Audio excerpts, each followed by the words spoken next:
It's Friday. It's pre-recorded. Now the show Dozens Love the 9 Years podcast.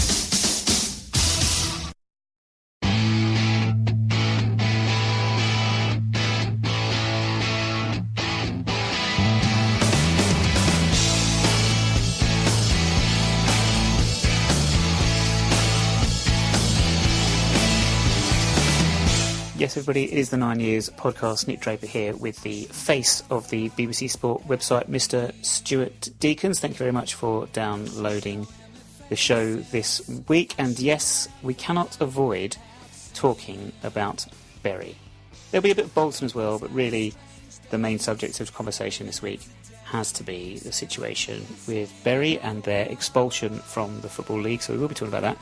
We will have our game. We will be looking ahead to the Wycombe match on Saturday as well. But this is a Wimbledon podcast, so we will start with Wimbledon things. And we have a game to discuss and get this out of the way first. So before we get onto the financial issues facing not just Bury and Bolton, but the rest of the Football League and ourselves, let's talk about that 3-1 defeat at Sunderland last Saturday. And Stu, I'm going to ask you a very simple question to begin with. What are your overall... No, I'm not going to ask that question.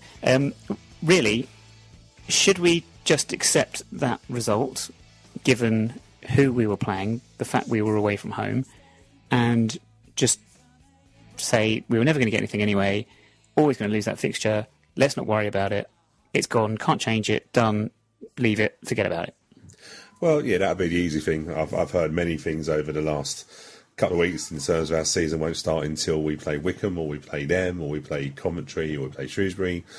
Hey, look, our season started on the game against Rotherham, and the fixtures we've got are challenging. I think you could write it off and go, you're always going to lose at Sunderland. However, it's the manner of the defeat, and actually, if you analyse the game tactically and selection and just a lot of things, really, we rolled over, and it's a case of, yes, if Sunderland are going to beat us, then they need to beat us well, but they need to beat us by, it's a work rate, isn't it? It's interesting that the Sheffield United manager over the weekend made a very interesting comment saying about the fans clapped their team off the pitch because of their effort, and he went, that's the bare minimum. It struck me that that's what we should always expect. The bare minimum should be work rate. But we sort of gave in, but we rolled over and they tickled our belly, didn't they, for most of the second half. We should expect as a minimum work rate. We didn't get it in the League Cup. And also he was right about that. I thought it was a really telling comment, because I would argue that because of the effort, people are reflecting much more kindly on that Ipswich game than they should have done. I was thinking about this more. I know the Ipswich game was long gone and we talked about it last week. The more I thought about it, the more I thought that first half, Ipswich was so poor, and they were really easy to defend against. They played in like straight lines. They only had one man up front. They didn't run between the lines. They didn't look to break through our back four. It was all very comfortable. So the more I thought about it, the more I thought that was a golden opportunity to go off and kill a game that we never took, which was very frustrating. But it seems like we've got a free pass for what you say there because of effort. Yeah, and do you know what? Paul Lambert, I felt in the Ipswich game, he played it was like, in a way, he was trying to be too clever. It seems like in the Championship you've got to change your tactics, your formation. It felt like Ipswich tried to match us up in midfield and in a way played into our hands. And it's only when Paul Lambert went, do you know what, I'm just going to chuck another forward on and give this team a real good, see how good they are, that actually Ipswich were miles better than us. But I think that was just Paul Lambert trying to be too cute. And I think he'll learn during the league, actually, that you just got to do the basics in this league. And if you do the basics right, the better players will mean you probably win more games than you lose. But yeah, it was an interesting comment, wasn't it? I just felt like, work rate you shouldn't really, as players, you shouldn't be expected to be applauded just because you've worked hard. That surely is just the bare minimum, as he said. And I think if we can, I'm not confident that we are working as hard as we can do. I'm not too sure if we are as fit as we think we are. And yeah, Sunderland, frustrating. Yes, we know they're a good team and they've done very well. But we now go into, if our season does start, as people say, on Saturday, well, we're playing a third place team on Saturday who've got a very good run going. And this will be the test of whether we actually are as are as good as we think we are, because we seem to be writing off too many results early on this season. You said Paul Lambert was trying to be too clever. You said that in this league, you just need to get the basics correct. Did we get the basics correct at Sunderland? Well, no, your basics are just defending your box, isn't it? Just defending your areas. The goals are not great, are they? Let's be honest with you. And the first goal was a straight ball. Paul Cannon-Bay, he literally, it's like he gets spun if he doesn't really know where the ball is. He's pretty more keeping an eye on his man. In the end, it hits his back and goes straight into the direction of Maguire, who, let's be fair, from that angle and that distance, he's going to finish comfortably. The second goal is I don't want to be harsh on Trott, because it's not about critiquing every mistake he makes, but the basics is that the punch he got was weak, and it went to the edge of the area, and we then didn't get close enough and close it down. So the first two goals weren't great, bearing in mind that they both come at the start of each half, especially when you've got back into the game with what you could argue is probably one of the best. It's probably the best goal of the game, really, but that wasn't enough in the end. Seems to be our way of scoring goals is to have one shot on target a game, probably from a Luke O'Neill assist. How much are we lacking in quality this season? Yeah, it's just certain areas, isn't it? I think Luke O'Neill he's got a peach of a cross. He puts it into areas, and I think if you're a forward, you sort of know where he's. If you look at when he puts the ball in, he doesn't really get his head up too much. He's sort of confident enough that he can whip a ball in, and he'll put it into an area where, if as the more training we're doing, we get to know him even better. Our forwards should be hitting the areas, and then if they hit in the areas, as Kwesi, if you look at where he heads the ball, Kwesi is 6 yards out, and he actually, in the end, he just does a thank you and nods his head, and it goes in quite comfy. It's a great finish, but the ball is brilliant from Luke O'Neill. That's our main threat. If you're going to scout us, really what you're going to want to do is, no disrespect to Nesta, but if you've got a choice of what way you want to push us, you're going to push us towards our left side, because if you keep, if the ball goes to Luke O'Neill, you're asking for trouble, because you're going to put challenging balls into your box. So we're quite easy. I think our threat is down our right hand side. However, any smart team, when they're looking at, once they get a full run of our games, will sort of know that we are potentially a one-trick pony. Because the Pie mentioned there, Joe Pigott was completely absent from the Sunderland game. He got about 5 minutes at Ipswich. He stayed on the bench for the duration at the Stadium of Light. Why do you think Kwesi has been preferred these last week ahead of last season's top goal scorer? Yeah, difficult, isn't it? Well, Kwesi's scoring goals, so goal scorers score goals. If I was being a cynic, I'd be saying that Kwesi's in the shop window more than Joe Pigott is. That's me being as cynic as I am, because let's be realistic. Kwesi's on a handsome contract that's in the last year, and we sort of know, and this is not being disrespectful at all to Kwesi. It's just being realistic on his previous 3, 4, 5 years of games. He doesn't get runs of games, so he doesn't. If you think we're going to get 30, 40 games out of Kwesi, I'd laugh at people that thought that. It may happen, but realistically, if you go back on his previous 3 or 4 years, it doesn't happen. I think he's played 30 games in 3 seasons, I think, from memory. So the cynic in me is saying that we want Kwesi in the shop window, maybe to entice some people to come in. But ultimately, if you think back to the game against Accrington and the game against them, Joe hasn't done great, has he? Do you know what I mean? And as I've said to you before, if he doesn't score goals, what else do you get from Joe? Yeah, but what do we get from anyone, to be honest with you? I know you say, right, Kwesi's got 2 goals now, but for Levy and Kwesi, a strike partnership? No, not for me. No, it doesn't work the way we play. It could work. I think you could find a way of getting a partnership between Kwesi and Levy, but not in a million years the way we're playing in terms of the direct football, which doesn't suit either of their game. Yeah, and that actually reminds me of something I was reading earlier. And I'm sure we'll refer to these Don's Trust Board minutes again later in the podcast, but there was one thing I spotted. These are minutes from Don's Trust Board meeting on the 26th of June 2019, and we talked about transfers with Joe Palmer, and it here we go. I found the paragraph. So Mark Davis, the chair of the Don Trust board, he asked Joe simply if we had enough strikers.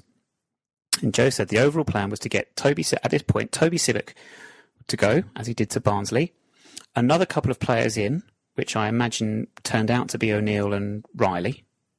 I've got my chronology right there. And to bring Falevi back into the fold, he would be, this is the quote, he would be ideal to supply through balls to another newcomer, the winger, Roscrow.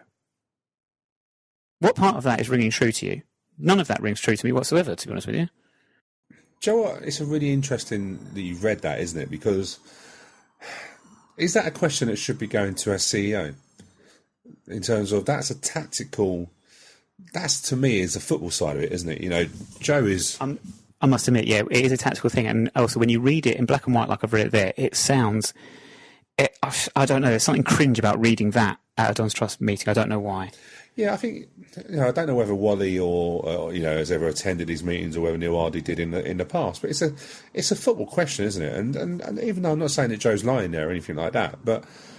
Yeah, it doesn't really ring true, does it? Because if we're saying that, so we've had this famous talk about the number 9 that was discussed in Meet the Manager, and the club come out earlier. They come out last week, didn't they? And Wally answered that question indirectly and said that maybe people had taken him too literally about the number 9. I'm not so sure. I was there, and it was definitely a number 9 of a target man, because Hansen was also discussed in the same question, a bunch of questions.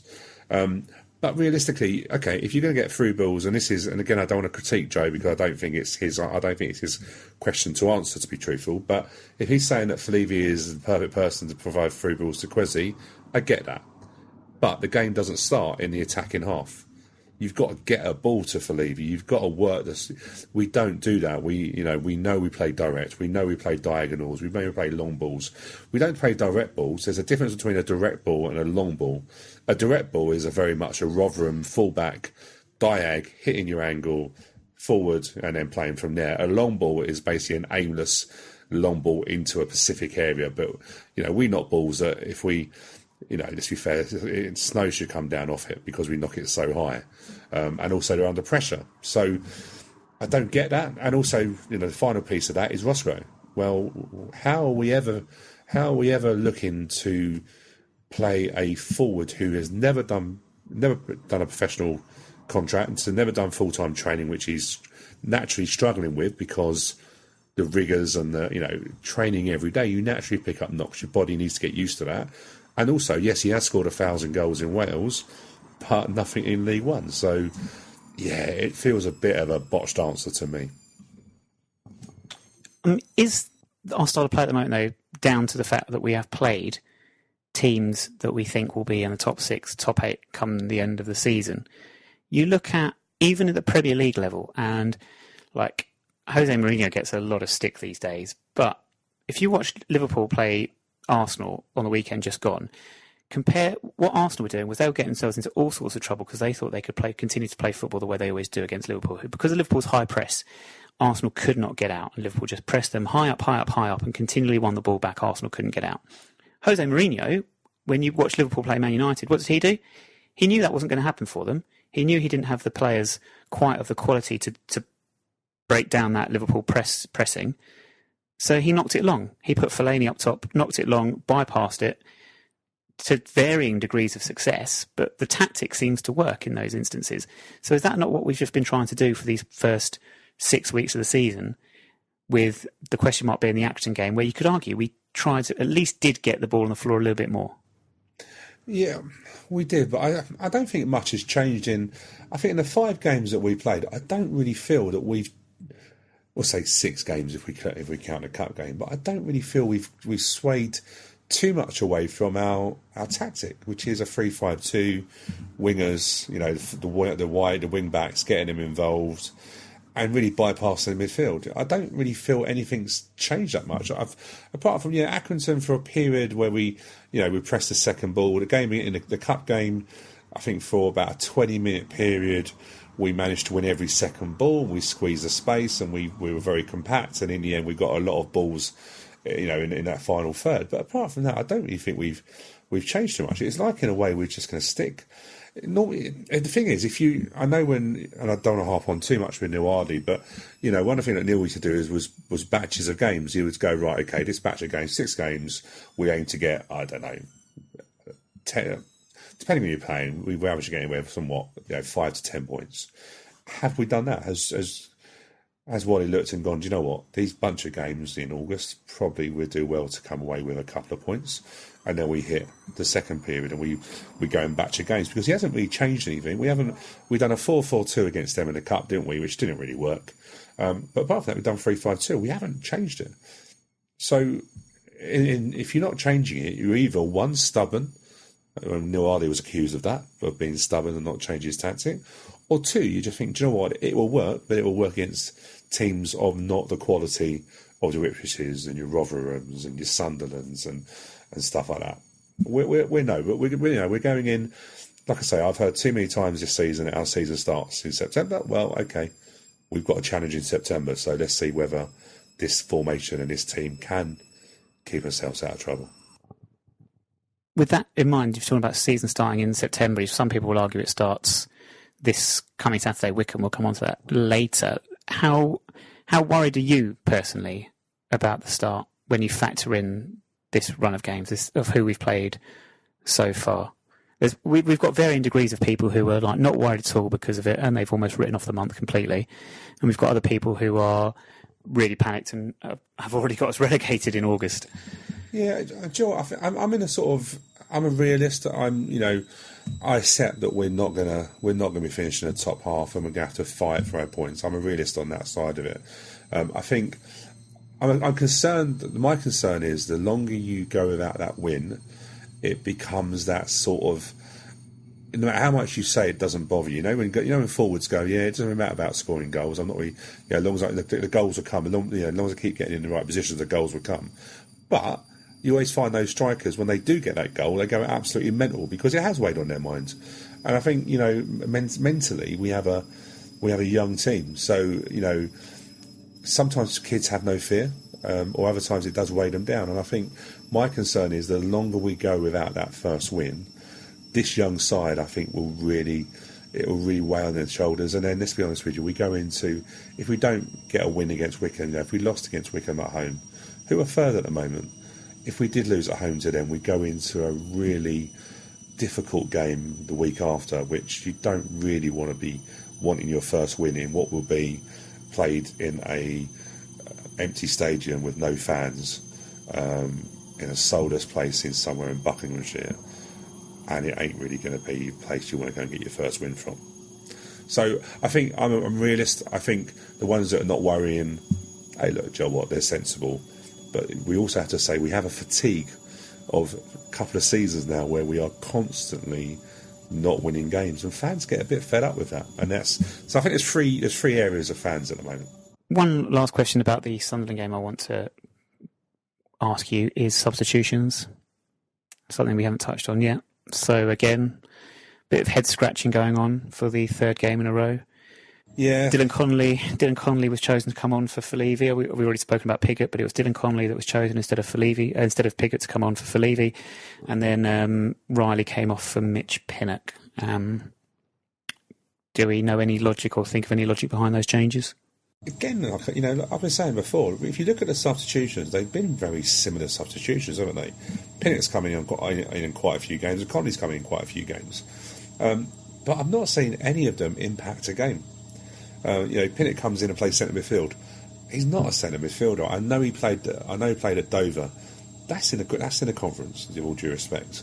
He's not a central midfielder. He doesn't play like a central midfielder. I don't think he's got the energy levels to play as a centre midfielder. Don't understand why he's playing there. Connolly is not a forward. So I know you look at Falevi, you look at Connolly, so you go like for like in terms of pace.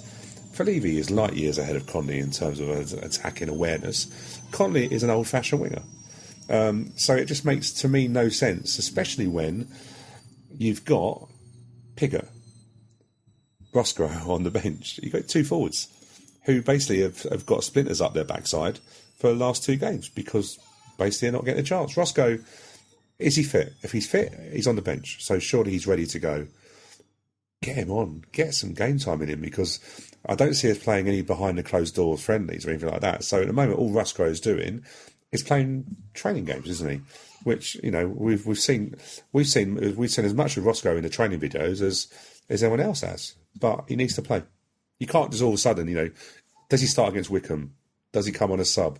He needs to get some game time very quickly. Is that the winger, Adam Roscoe, as it says in the Tom Strasbourg minutes? Well, again, but is that the situation of asking Joe a football question? I'm not saying I've chatted to Joe many times about football, and he's very switched on about football, but that is bluntly not his domain, is it? Roscoe does play as a wide, you know. He would be, if you played a 4-3-3, he would play a very good the wide right of it. Because he likes to turn in behind defenders, he likes to stretch them. So I can understand if he's not a winger. You know, he scored 1,000 goals in Wales. That's a record anyone should be proud of. It's Wales, though, isn't it? Well, Like, do you know what I mean? tell you what, Newport were on the TV on Tuesday night. I was looking, oh God, that's still the worst. I mean, Watford is bad, but Newport, bloody hell. It's like... Yeah, I still remember our walk around Newport trying to find a pub, and to be fair, to try and find any place that didn't have cages around the windows was an achievement, wasn't it? But yeah. I think we found a dog. I think that's about as much as we found in And that's where the Newport. story ends. That is pretty much it. Just found a dog roaming around the deserted post-apocalyptic wasteland that is known as Newport, with the river with no water. Although it was the place that I met Aaron Paul. I didn't know it at the time, but Aaron still says that story when he approached me and I gave him a very non-committal answer. That was obviously 4 my days of my podcast and sharing my sharing my thoughts on football, which, yeah. That's enough. Which at that moment in time were, what the hell am I doing in Newport? Yeah. And we lost 4-1 that day as well. And Aaron's gone on now to be in BBC Radio 5's voice, hasn't he? He has indeed. I heard him on the weekend and doing a fantastic job. So well done, Aaron. Good man. Top man. Right. Overall then, looking at the Sunderland game, who of our players in our squad, who had a good week? Who had a good week? Great. Oh, that's a great question. I really can't think of one. Do you know what? Will Nightingale, because he's fit in the team. Do you know what? I'm looking at our team lineup and I'm looking through all the names. I've gone up and down, up and down. Next. Yep. Okay. Who had a bad week? Who had the worst week of everyone? I don't put these defeats down to individual errors. You know, I'm not going to say Trott. I'm not going to say Cannon-Bailly for his first, you know, the goal to him on the back, because I think Cannon-Bailly has been great this season. I don't want to really commit to who's had a bad week, if I'm being truthful. I suppose good week was nobody. Bad week was nobody. Yeah, I suppose Roscoe's had a bad week because he's got more splinters up his backside. So maybe that's not too good and probably a bit painful. We'll go for Roscoe then. Elsewhere in League One, what was the standout result for you elsewhere other than Stadium of Light? I thought Bristol Rovers had a good result. In the end, Oxford got a decent squad, and Bristol Rovers, last year they had a bit of a challenge, didn't they, getting their wins at home. Normally that place is quite a fortress. I think they had a good result. And hey, look, Wickham, who we play on Saturday, 3-1 down, wasn't there, at one point? And I think Southend are going to be Southend are going to spend most of the season looking up at everyone else. But you still got to look at 3-1 down with, 10 to go, and they come out and win the game. You have to say that fighting spirit and that never stay down attitude, or they don't run over very easy, do they, Wickham? So very good. Never say down attitude. I never say die. Well, I'd like to try and get as many references into their ability to not stay on their feet. Okay. As you did on Sunday. On Sunday, which I couldn't stop laughing about. And no one got. Well, I say no one got it. I think it did go over quite a few people's heads. I'll say Wickham had a good result. Mm-hmm. What about you? I'll be remiss not to say Peterborough. Yeah, I don't. Do you know how much I fucking hate that fucking club? Oh my god! To be fair, they were great goals, weren't they? There were some cracking goals. It was just funny that it was basically in front of a training ground, wasn't it? It was nobody there. Yeah, no one saw it. So no one remembered them great goals, but there were some. If you score a goal in that stadium, does it exist? It's only goal. It's only game place you know. If it hits the crossbar, you can actually hit a ping. Do you know what I mean? Or, but yeah, so Peterborough, yeah, of course. But I don't really like mentioning their games. No, true. Although we're going to have to next week because that's where we're going very shortly. Rochdale as well. They got a 0-0 draw with Blackpool, which I thought was a. I picked it out just because Rochdale. You still expect them to be down there fighting against the drop this season, but to keep a clean sheet against one of the strongest teams in the league, I thought was worthy of a mention. Also to say that a clean sheet is something I find it unlikely we're going to be doing anytime soon.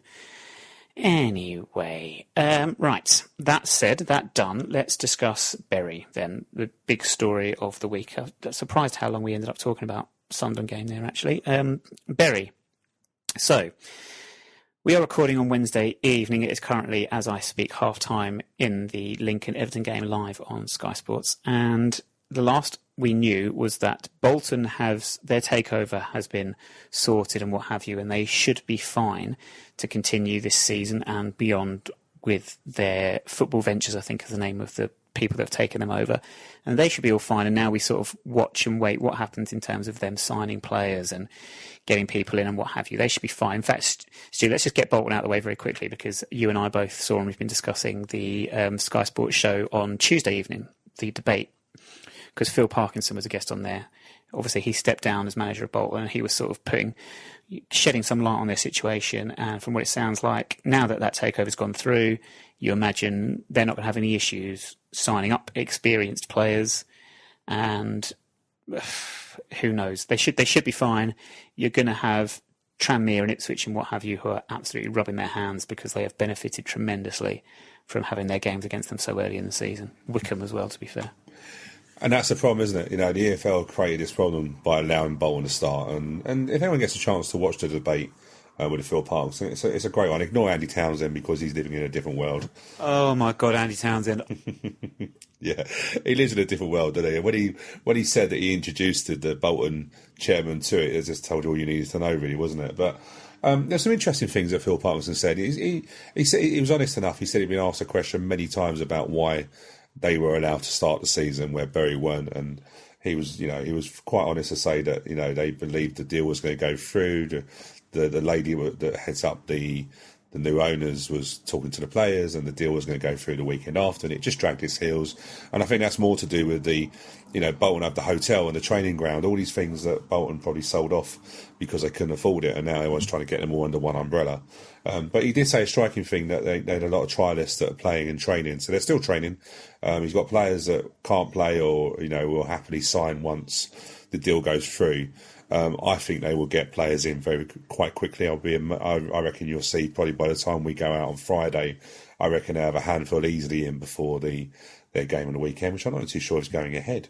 I'm just looking through here now in terms of fixtures, but I think he also said that their plan was always to stay in touch up until the January window, where they felt they could then, once the deal had gone through, they could then strengthen. So it's I don't like the fact that Tranmere Tranmere are going to be down where we are most of the season. So they picked up a 5-0 win and a win, 3 points and a 5-0 win. You also then look at Tranmere.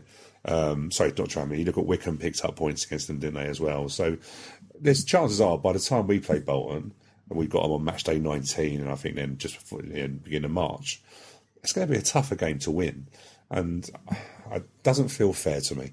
It's not so much Bolton will be in trouble all season. I doubt if they get out. If the EFL do the correct thing and make sure the points that should be deducted from them, then Bolton should be miles behind and do well to finish mid-table. But it's the opposition around us that worries me a little bit. We certainly, when we go to the University of Bolton Stadium, as it is now known, in December, we certainly don't want to slip up there, do we, Chris? Anyway, yes, it is. Sorry, they're away to Gillingham this weekend, by the way, Bolton. So, okay, so a team that's going to be down the bottom. Yep. It just doesn't feel right, does it? It's not quite. No one wanted any club. We're going to go on to Bury. Nobody wants Bury or Bolton to not be around. I've not been to Bury. It's one of the grounds I haven't been to. I've kept missing them. But Bolton holds a lot of memories for me, especially at the old Burnden Park. Brandon Park, I don't know that park. Burnden Park, Yeah, Burnden Park. holds a lot of memories for me. Do you know what I mean? And you don't want a club of that. They're a massive club. You don't want them going to the wall. But what you don't want them doing is having what is happening now. Is the EFL have managed to make this season a bit of a mockery, and I don't think we've heard the last of it. You know, if Tranmere stay up on goal difference on the last day of the season, you know, it's crazy, isn't it? I think you were right with Burnden Park, by the way. I think you might have also been thinking of Brunton Park, which is the home of Carlisle, one of English football's great stadiums, I think, along with Portman Lane and Turf Mill. Now, the Bury situation, what I will do is you've mentioned if Tranmere stay up on the last day, I'm going to have a scout ahead in a moment just to see, or if I can find out who Bury was scheduled to play on the last weekend of the season, because that becomes an issue now, because there's going to be one team in the league that has completed all their fixtures a week before everybody else, which, again, is not ideal. So we have to factor that one into the last day of the season. But in terms of Bury, I say this, of course, the reason I mention the fact we're recording on the Wednesday evening is because there is an international consortium at time of recording that say that they have got the finance in place, and they had the finance in place before the deadline Tuesday afternoon, to save Bury. And they said there was just an issue getting it through the bank or whatever like that. It was an administrative thing. So they're imploring the EFL to rescind the decision, keep Bury in the Football League, and then they say they can finance it from there. So who knows what will happen between the time we're recording now and when this podcast goes out on Friday morning. This could have all have changed again. But the underlying issues will not have changed in terms of the situation at Bury and the situation in terms of football finances that I think we'll be remiss not to look at. So yes, if we take it as read that this is going to stay in place and Bury have been expelled from the Football League, yes, they are the first Football League club since Maidstone in 1992 to have been expelled from the Football League. And as we've mentioned, selfishly, this does mean that there is one fewer relegation place, which means that if you take 50 points as a target to stay up in the league, which is 1.08 points per game, if you then extrapolate that to what is a 44-game season as opposed to a 46-game season, we're looking at 47, 48 points at a sub-5. So you could argue there's a slight advantage for us there, that we need fewer points. I don't know. But for Bury to have got to this point, huge systemic failures from the EFL here. And this goes back a lot of issues spoken about the current, I say current, you know what I mean. Steve Dale, isn't it, the Bury chairman or the owner, people trying to get out. But a lot of this comes from the previous owner and the handover between the two. So when did this happen? This happened sometime December time, I think. Yeah, December 2018. He's literally and you're right, and that's why Steve Dale can't be held fully responsible, because it takes more than just 9 months to get a club in that situation. It had to have happened miles before. Yeah, I mean, what happened is that Steve, obviously, I mean, look, we're not trying to absolve him of any blame here. He's come in, he's bought the club for like £1. He's a man that's got something like 43 liquidated companies in his history, and it has all the hallmarks of someone going in for a property thing here. That's what it comes across as to me. Someone who's gone in cheap it's a land grab. That's what it appears to be. But the EFL, what they did was that they waved this sale through because somehow in their head they convinced themselves that they didn't need to go through all the checks and balances at that point, because they wanted to rush it through because of the amount of debt that Bury were in. Well, that debt hasn't changed. It's obscene, absurd amounts of money, including loans at something like 1.34 or 134% something loan on debts and things like that. I mean, and mortgages against the stadium, which is insanity. Now, I kind of feel like these are bad people. Is it Stuart Day, the name of the guy, the previous owner? These are bad people that have got involved here. But you get bad people in life, in all walks of life. It's the authorities that are there to govern that have got to ensure that these people do not get involved and cause havoc, and they failed. I don't know who else you look to in this situation to apportion blame towards. I mean, look what happened in our situation. Do we? Of course, everyone talks about Charles Koppel and the Norwegian owners that we had back at the turn of the millennium, but I mean, there were ways to have prevented the situation getting to that stage. Yeah, it was interesting. Mark Warburton was also on the debate, and he said, what's happened over the years is we just put sticky plasters over things and hoped it would get better, but it doesn't. These wounds open up very quickly, and it's like, in a way, the EFL have been scared of clubs going under. It's like, let's be fair, they give them Bury a lot of chances, Bolton a lot of chances, and this is the stuff that's just started to happen. Bury have been in trouble for many years, and they're not the only club. There's loads of other clubs that are spending above their means, and their wages are well over even what income is coming in. But the custodians, the EFL, are the ones there that should be looking after the fans as such and making sure that they don't allow owners to come in.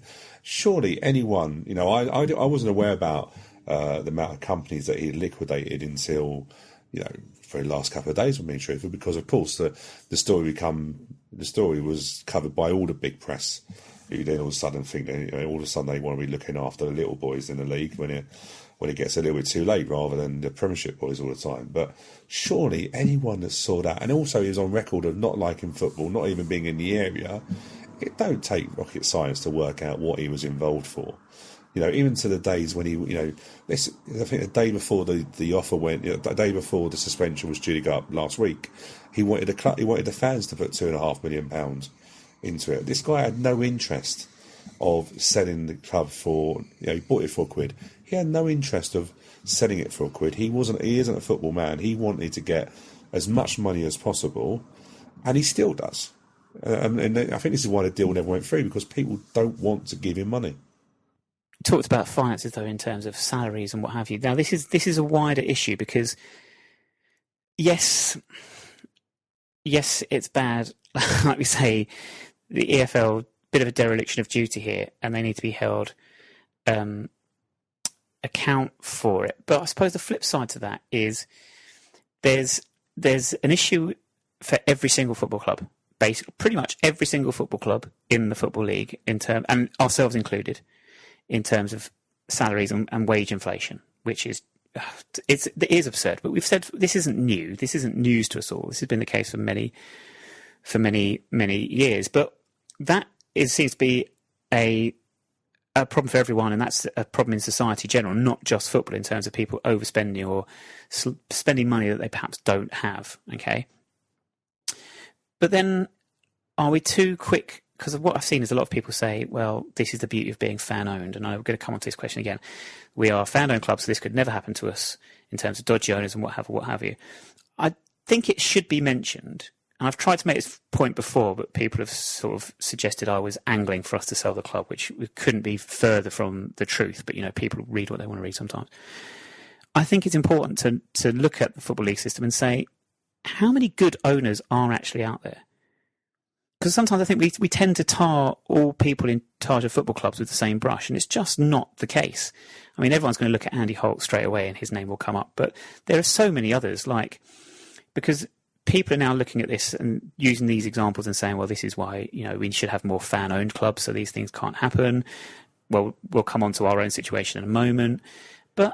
And people are talking about other ownership models and what have you, things like selling the 50+1 rule and things like that. But if I was an Andy Holt, or if I was a Gary Sweet at Luton, or if I was the owner of some of these other clubs, like Colchester United, for example, as just a random example picked from nowhere. If I owned Millwall, if I owned Burton Albion, if I owned Bristol Rovers, would I be I'd be thinking, what am I doing wrong?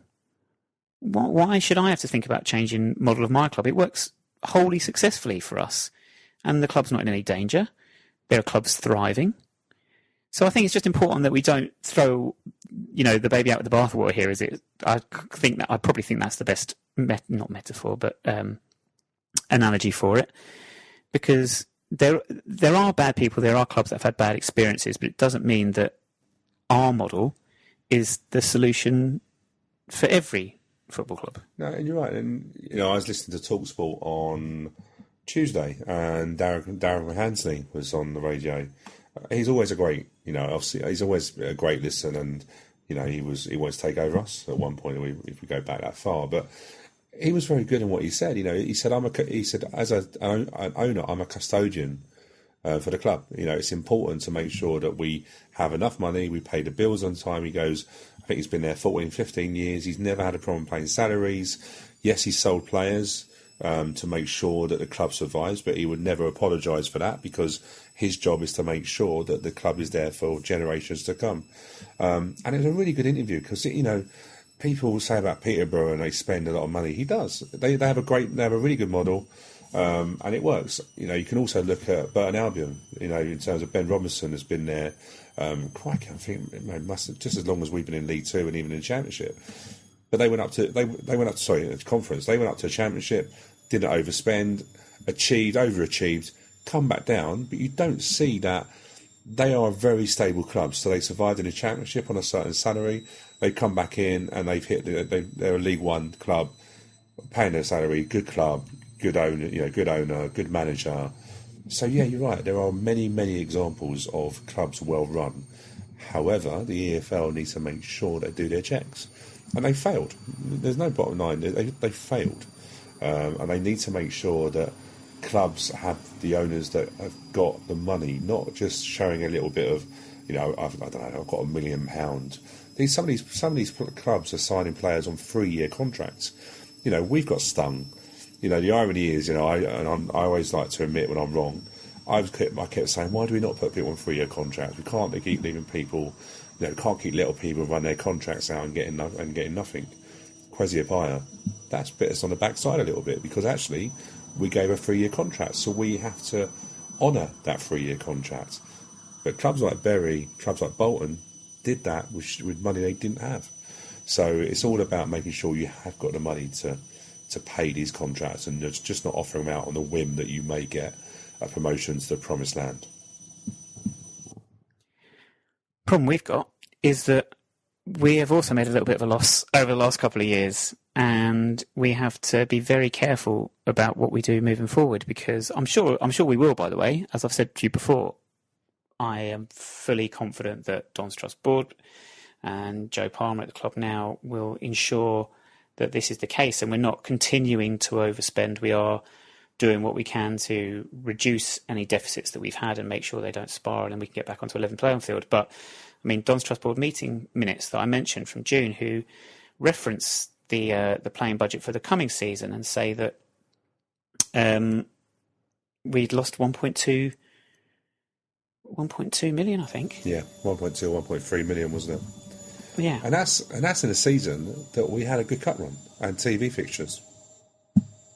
Yeah, what would we have done if we didn't have them? Well, what happened with our budgeting? What went wrong? We've gone really wrong. And problem is I'm not a financial person. I'm not an expert on finances, as you will well know. I'm an English person because I'm a language person, because English is a better subject than maths at the end of the day. It's just, you don't come at me. That's just true. It's objective truth. But so sometimes and we have got a Don's Trust meeting on the 9th of September. So this is something we can ask there, I think, to try and get a little bit more clarity to explain what's happened here, because I don't think this is going to be something we look to repeat, as I've already just said. But how did it come to the first? But that's a hell of a lot of money for us. And including, by the way, a prior agreement that is referenced in the minutes as well, in which stadium contingency funds of £1 million over 2 seasons were agreed to. And we actually somehow managed to get that wrong as well. And it's come, so it's going to be 500,000 and then another 500,000. And then the first year has actually got close to 800,000. So, it's a little bit worrying. So I think we just need answers to questions, don't we, on this one, to clear up exactly where we've gone wrong. The issue we've got with these things is a lot of things we can't be told because of commercial reasons, and don't want to go public with exact numbers and exact figures because it gives away, plays your hand with every negotiations, all this stuff like that. But it's also very difficult for us to sit here and be fan owned when you can't really judge certain bits of information properly. And it's something that I've said on the podcast a number of times is that I'm very keen to know, have the Don's Trust board asked the questions of the football club board and ex-football club board member, what happened, last year, and have we learned from it? I'm not worried about knowing the ins and outs of every financial situation, but what I want to know is, have we learned from last year? Have we learned from the fact of where did we spend the extra money? So, was it a case of we mucked up on contracts, or did we panic at one stage and go, actually, do you know what, we need more players in, because obviously we brought Jake Jervis on a big contract, who amazingly scored for Luton in a week. But have we learnt the lessons? Because there's no secret that we played Neil Hardy and Neil Cox off on their contract, which we rightly should do, because we gave them a contract and we dismissed them out of that contract. But it feels to me, did we then panic in the January window? Did we go overspending because we had such a bad start to the season? So is it a case we reacted? It happens. Us as fans, we reacted, didn't we? And one of the things that I think has been quite... I'm not sure what the word is, but one of the things that I've been able to reflect on over the last couple of days is I've been moaning about budget all season, but actually, is that as important about having a club? And I think sometimes you can lose sight of the main point of the football club is to have a football club. And you hear Bolton fans go, I don't really care if we're bottom of League Two next year or in League Two, I just want a club. And I think for me personally, I know I've had a chance to reflect, and actually budget to me isn't actually important at the moment, I'm being honest with you, in terms of what we have this year. Whatever we have now. I've accepted that. How we spent it is totally different, what we've done with the budget. But also, last year, there does seem to be some gambles that were made. And like I say, I don't want to know the ins and outs of the financial side, but I want the Don's Trust board to give me, as a Don's Trust member, confidence that we're not going to make the same mistakes again, and we've learned by whatever we did. Yeah, and I think I want to make the point here as well, because I'm sure people are sort of listening going, how have we got from the Bury situation to talking about our own budgets? I mean, we're not in any way implying that anything like the Bury situation is affecting us. Let's make that just crystal clear if anyone wasn't sure. The point I think I've gone down this line, as Stu was mentioning salaries, is that we possibly have got ourselves into a little bit of a trap, almost, in terms of the same trap that every other Football League club is falling into, in that it's just spending a little bit too much to remain competitive, whereas you see perhaps, I don't know, essentially salaries that are being paid by every level of every team in the Football League are too high. But also, we've got caught in that. And whether we want to be, I guess we want to be, because we want to be a League One club, but do you know what I mean? It's like one of those, do we accept that if we're going to have to remain competitive, we're going to have to make these losses? Is there any way around that? It doesn't seem to be. Yeah, but let's not forget, we're a fan-owned club, but we're no angels. We want the club, we want our team to do as well as they can every year. So what I mean by that is, look at the end of 2017-18 season, it was a dire finish. So fans weren't happy, weren't being entertained, and we've said this many times before, we're just not entertained at Kings Meadow. Did the board make a reaction on the fact that for the first time, from what I know, the fans all of a sudden are having a voice about this isn't good enough? So, I'm not saying all the fans are guilty of making us spend more money, but as fans, we do put pressure on. Last season, the first part of that season was horrible. Every game with Kings Meadow, it got worse and worse and worse. People are only human. So did we make bad decisions last year? No one's trying to hold anyone up and go, you should be punished. It's basically just, all the simple question is, have we reviewed it? Have we learned from it? Whatever budget we deal with. But it's just making sure we don't make those mistakes again. That's the key thing. Are we guilty, and by we, I include yourself and myself in this, of expecting and wanting too much? Yeah. I think you do, and that's why, like I say, I'm honest enough to say I've had a really reflective week this week about actually what are my priorities. Yes, I moan about Kings Meadow being soulless and smells and boring and doesn't have cold drinks on match day, but actually I have a club. I don't know about you, but one, I was disappointed how Sky Sports portrayed a countdown to Bury going out. I think that totally lost every football fan. It wasn't a transfer window. But I don't know about you, but I was really one thing. There's two things that struck me. There was an old gentleman who was going to the ground every day at Bury because he doesn't do internet, and bought a season ticket, and every day went to the office and asked if there's any news. He'd been going, I think, from 60, 70 years. That was really depressing when I saw that, because I was thinking that guy is probably being kept busy, and when people get retirement out, they want to have a hobby. That's probably getting him out of bed every day. Do you know what I mean? His club isn't a big club. It's a 3,000 average fan attendance, and he hasn't got a club now. And also there was someone that very similar to me who's got a young boy, wanted to get his first season ticket for his little boy, and he's got no club now. And I think it really struck a nerve with me going, actually, the club is more important than what league you play in and the budget. So one of the things that I'm going to do this year is not moan now. I will promise you that I will not moan about how much we got. I may moan about how we're spending it, but whatever we have, we have. But it's been a touching week. And we are guilty sometimes. Well, to sort of move away very quickly from this, the situation, or to finish off this conversation, I should say, the situations at Bolton and Bury were summarised, I suppose, in a cartoon, a David Squires cartoon in The Guardian, which many of you would have seen online, in which we are referenced. It makes the point that the EFL had admitted, in the terms of the Bury situation, the Steve Dale takeover, it allowed his takeover to go through without undertaking the necessary checks on finances. They wanted to rush it through. But they said, this cartoon makes light of it, saying, in fairness, the EFL is a busy organisation, and then a cartoon underneath of a fake, I'd imagine, imaginary or whatever, invented EFL official whinging about the fact that AFC Wimbledon didn't print the full name of Milton Keynes on their programme. Which again, anyway, we've spoken about that. Don't want to go back over that as well. Oh, just a really good cartoon. If you see it, it's on our Twitter page. Have a search through from it at 9 Wireless Podcast on Twitter. Really, very clever. There was two things I wanted to point out from this cartoon. Was one point where it says supporting a team that isn't in the Premier League, basically outside of the elite, if you want to call them, say that football is a familiar walk to the ground or the park and ride if you've got one of those out-of-town business park arrangements. And my heart sort of sagged a little bit when I read that, because modern football is it is really a bit poo. Like, it really is. Like, I was thinking about this, and people are going to moan at me because I'm going to mention it. But you know why Kenilworth Road is such a great stadium? It's because it's an old stadium in the town centre, surrounded by housing. You walk to it from the station. It's got an atmosphere about it.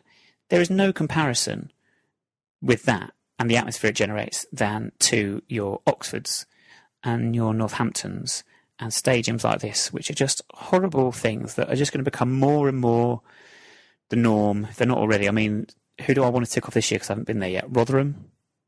Doncaster? Identikit stadiums. No personalities to them. And that's sort of where we're going as a society, and it saddens me greatly. Yeah, you're right. Some of the grounds I like the grounds that have uneven stands. Yes, they've got character. They have, yes. One of the old classics, Adele at Southampton, a death trap if there was a fire there or anything like that, because it was just made of wood. But the end, I never understood.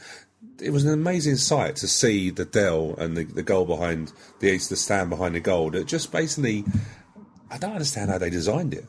It's those chocolate boxes they used to call them. Is that what it was? I think, yeah, but at the end there's just a curved end, but it adds character. And I went to Shrewsbury, and I'm not picking. I could pick on any club really, but I went to Shrewsbury, and I was like, out of town. I've got no interest of going there again, because I just don't see. I'm not really interested. But if you gave me Walsall on a midweek game or a Saturday, Walsall's great. Uneven stands, a massive stand. Yeah, there's just some character in there, which is why, Bury's ground, it can't be sold. It can't be sold. That ground has been there for hundreds of years. It's a ground that has history.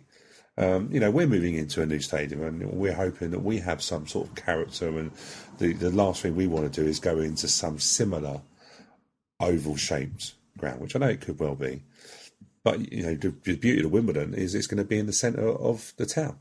Yes. that is the saving grace, and it's the same for Luton's new stadium. It's right in the middle, bang centre of the town. So well, let's just hope they realise that people now are over 5'5", and there are some 6'6+ people that need some leg room. No, I say keep it. I say just replicate Kenilworth Road, just a little bit more modern. Just take the skin off your knees when you score a goal. Yes, it'll be like Steve Seddon's 94th minute equaliser all over again. Right, now this week, unlike last week, we are in fact actually running late. That's sounding great. We're sounding all right. Yeah, I'm not sure how good we are sounding. I don't go with that, but yeah. No, I know. Yeah, running late but sounding, not so bad. Right, very quickly then. Nick Zan every second countdowns. Yep. Stu, this weekend we host Wickham. Got a really tricky one for you this week for lovely. Nick Zan every second countdowns. You'll remember we had an epic FA Cup 5th round tie with them back in 2001. Yeah, of course. When we lost on penalties. 8-7 we lost on penalties.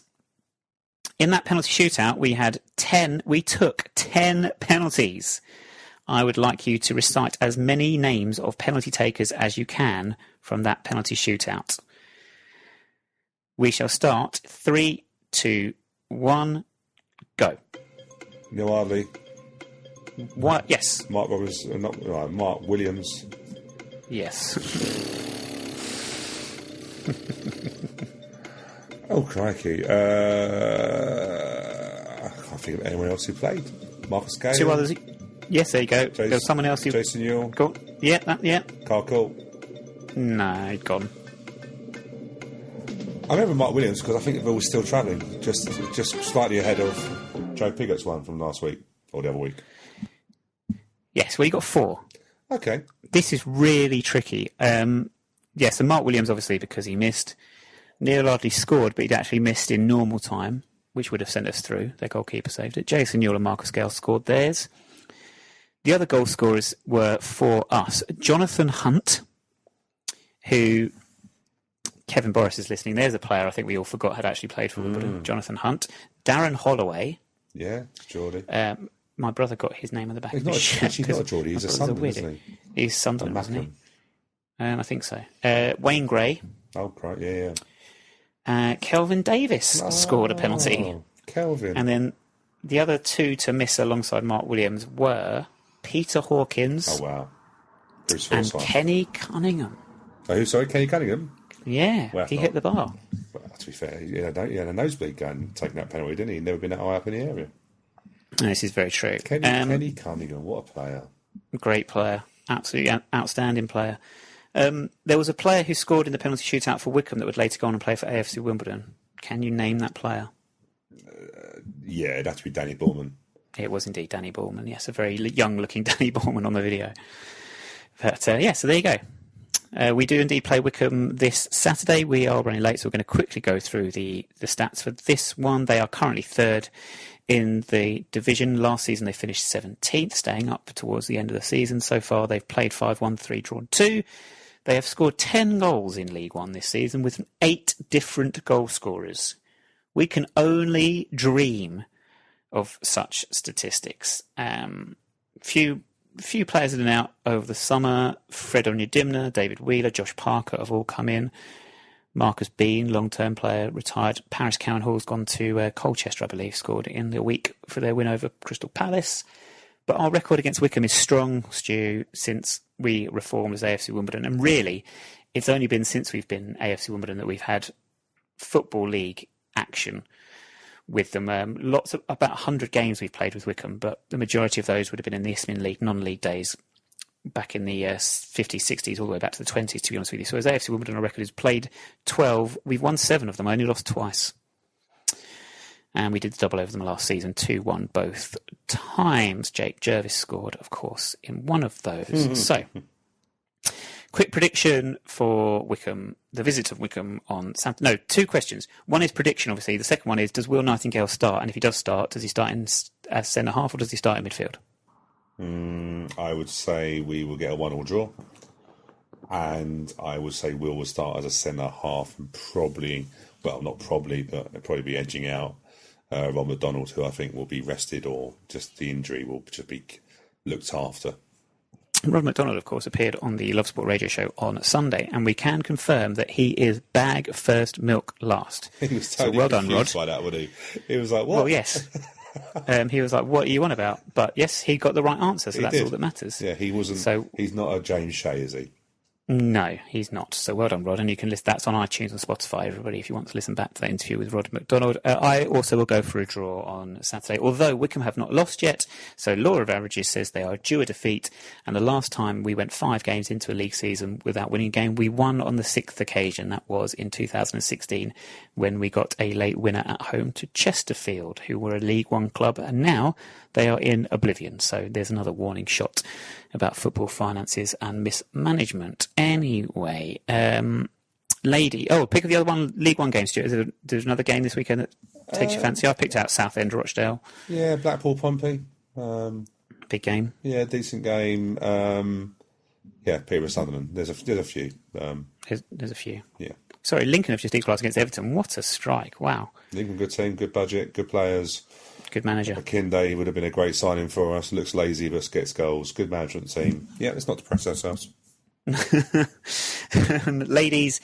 So the ladies, a bit of an unfortunate incident on the weekend. Their League Cup game with Actonians was abandoned in injury time with a score at 1-1 due to a serious injury to an Actonians player. We are told that the player is fine and is recovering well. So that is good news. The game has been rescheduled for September the 4th, a midweek game. So just check, it'll be at the same stadium in Acton. Just double check before, if you are intending to go, just check kickoff times. It's 7:45 as it stands. It might be brought forward to account for extra time and what have you. This Sunday, the first home game of the season for the ladies, they host Cambridge United at 2:00 at Carshalton Athletic in Colston Avenue. So come on, the ladies, for that one. Other than that, looking ahead, updates for the Wickham game will be on our Twitter site at 9YRS Podcast. Keep your questions coming to us on Twitter and Facebook, and also by email, 9yrs@may14.co.uk, and then listen from 8 p.m. this Sunday for the Love Sport Wimbledon fan show, once again with George Jones. Otherwise, Stu, that is it for this week, so thank you very much for joining me. No problem. Alexa Bliss, bag first, milk last, and we will speak to you again next Friday.